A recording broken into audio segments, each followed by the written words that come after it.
So while I was making this render, I think I figured out a really nice way to make these fake caustics in combination with this water and have it animated and actually look good in motion. It's an idea I've had for a while, but I haven't really figured out a way to implement until now when I started this render. So I'll show you exactly how I set it up in this video. It doesn't add really any extra render time. It's very easy to use. And it's sometimes situational, but when it works, I think it looks great. So I'll show you exactly how to set it up here. But the basic idea is you take an area light and that emits a picture of caustics down onto the whole underwater area. And then you use some noise to distort that. I'll show you exactly how to do it. Okay, so I think it's going to be easiest to show this in this new demo test file. So I've just got a basic like structure like this with a brick texture on it. Basically just a plane with extrusions and insets on it.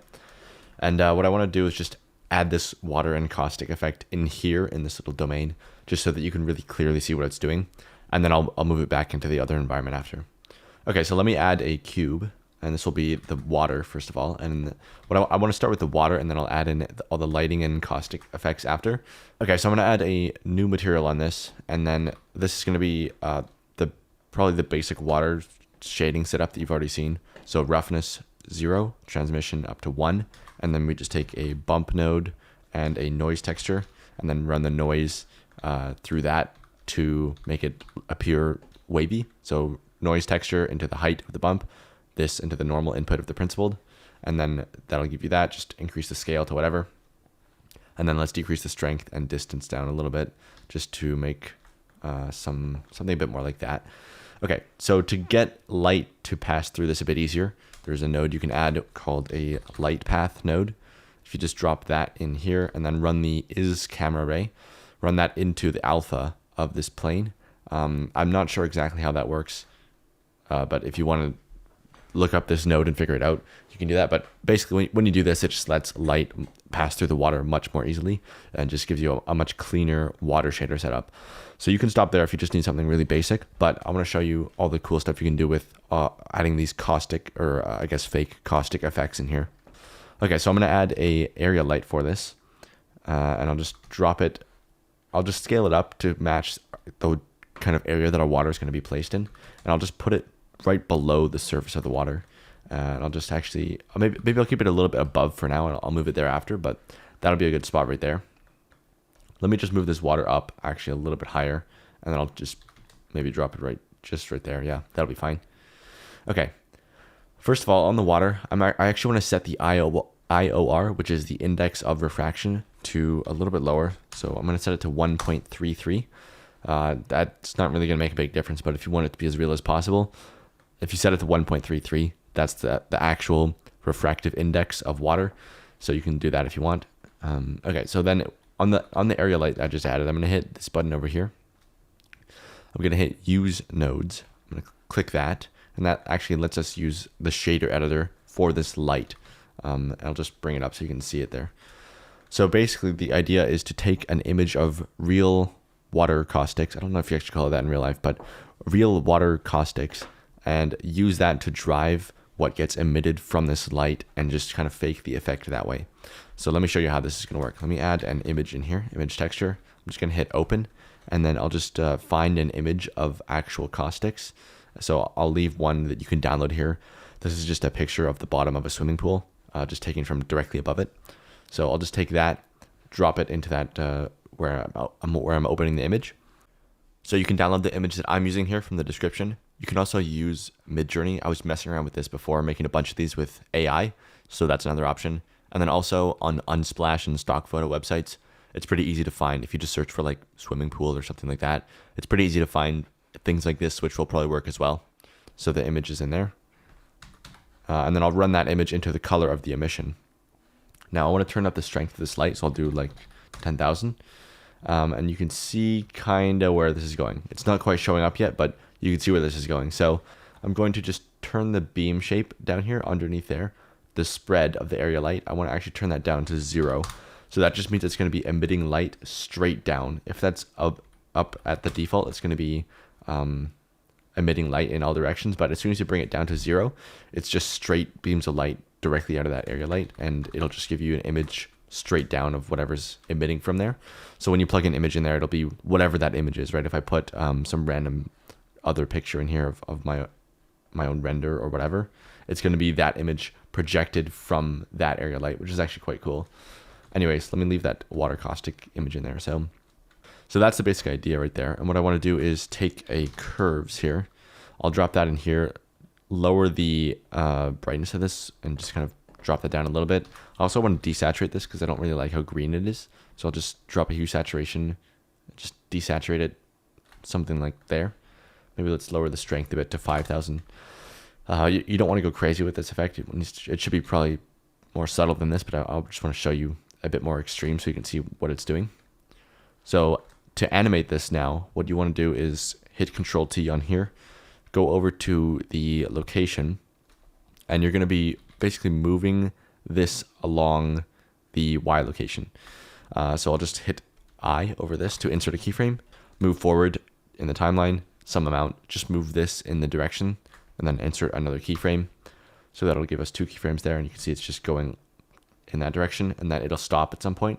So you can either keyframe the beginning and then the end and just leave it like that, or you could just do it at any 2 points and then select those 2 points, press Shift E, and then hit linear extrapolation. That'll just make a straight line coming out of either end of that and just extrapolate it like that. So you can now just kind of move this around a lot more easily. So that's what I like doing. That's what I learned from Ian Hubert, but you could just insert a keyframe at the beginning, move it, insert a keyframe at the end if you want to. Okay, so that's going to be moving that way. Now it's a bit static right now. So even though there's some ripples on the actual water that are causing it to distort a little bit, it's pretty obvious that it's just a still image being moved. So to offset that and make it feel a bit more like water, one thing you can do is mix in noise into the vector input of this image. The way you do that is just add noise here. If you just add a noise texture, take a mix node, and then switch it over from float to vector, and just drop that in here, and I'll run noise into slot B. And then if I start mixing this in just a little bit, not a lot, but just a little bit, you can see kind of how that's affecting it. If I just hide the actual water, take a look at this, that's what that's doing. So if you crank this really, really high, it's going to just completely distort the image underneath it. You can kind of see this a little bit better. I just have this random image demo thing over here, where if you, the more you mix in noise into the vector input of your image, the more it's going to just be all distorted like this with noise.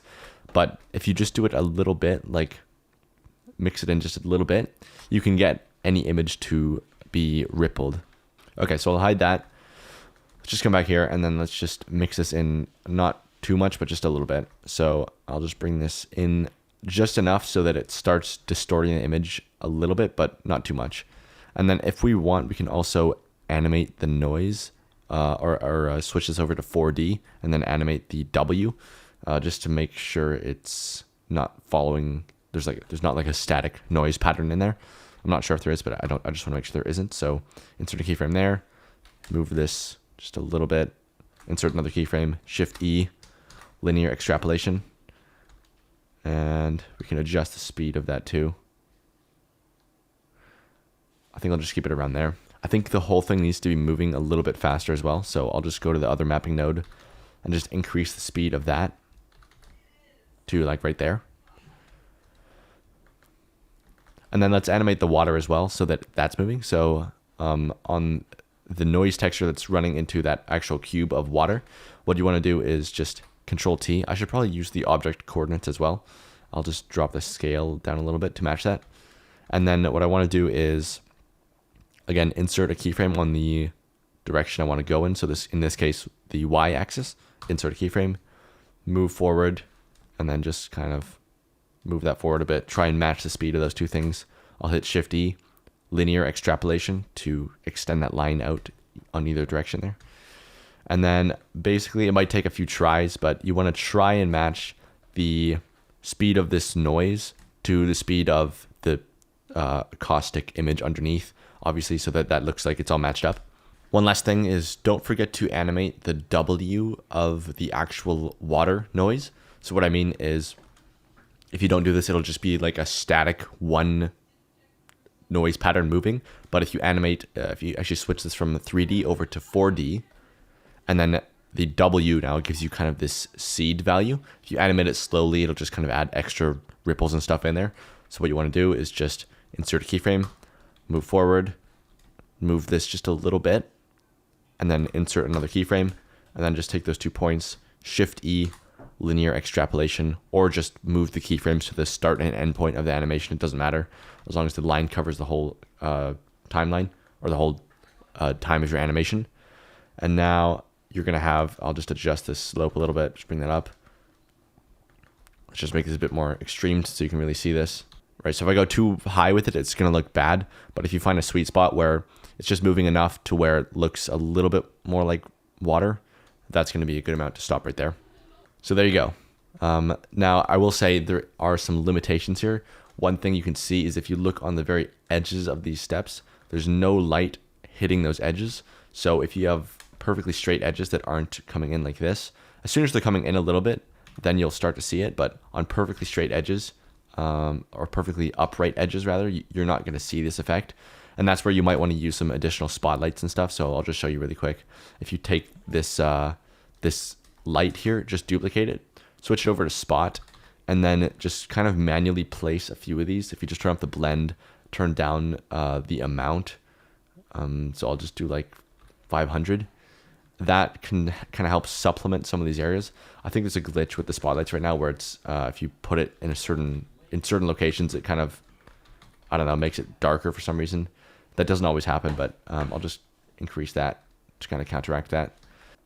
So on that main light, if you turn off multiple importance, I don't actually know really what that setting does, but if you turn that off, and then that will actually fix that weird little glitch of it being there. For some reason, there's a shadow in the other light.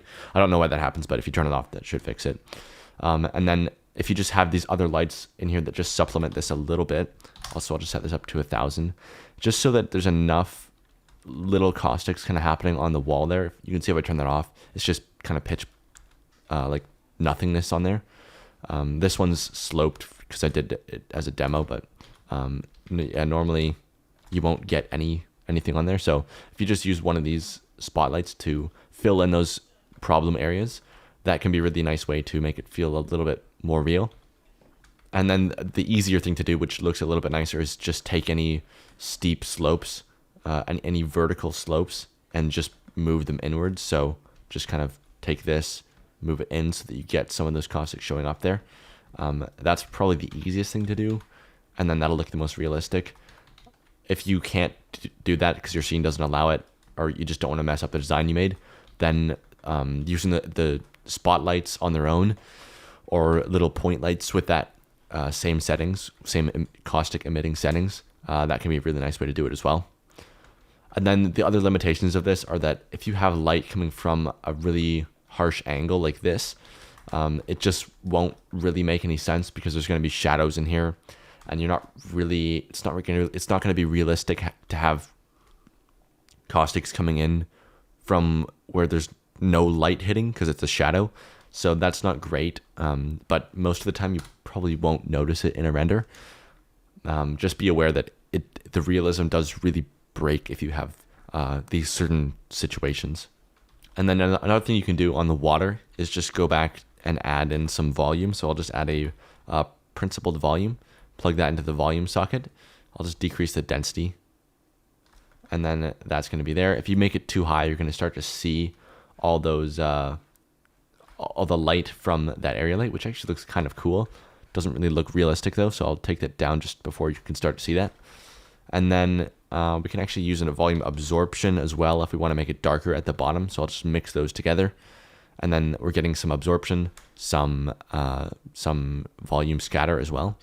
So of course, when you use this in an actual environment, it's going to look a lot nicer than in a demo test scene. So here's exactly what I've done here. Same setup and everything. I've added some additional things on top, like some lily pads.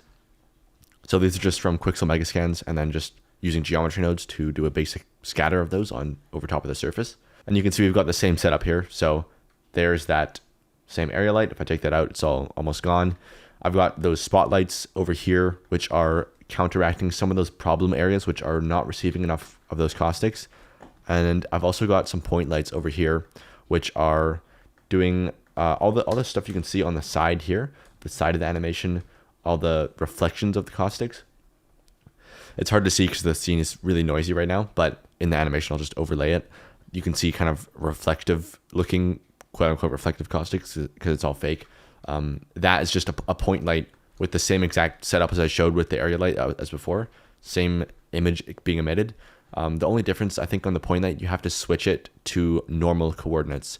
So on the point light going into the image, just make sure you're using the normal coordinates instead of the UV coordinates, which you use for the area light. So the normal coordinates go in there, and then same animation, same everything. When you place it above the surface of the water, that's when you'll get this kind of effect where it's a really strange thing to look at sometimes, where it's kind of this weird little sphere that's just emitting all this crazy light. You can see that there, but that's the effect, right? So just as a side note too, pretty much almost all the models, except for the floor, is and the trees, all the walls and pillars and arches and statues, all that stuff is from the new fantasy environments course. If you want to use these and check that out, I'll just leave a link below. But yeah, I've been using that a lot in my work. Anyways, that's it for this video. Thanks for watching. I hope it was useful. Hopefully now you can make some crazy water scenes. And yeah, I'll see you in the next one.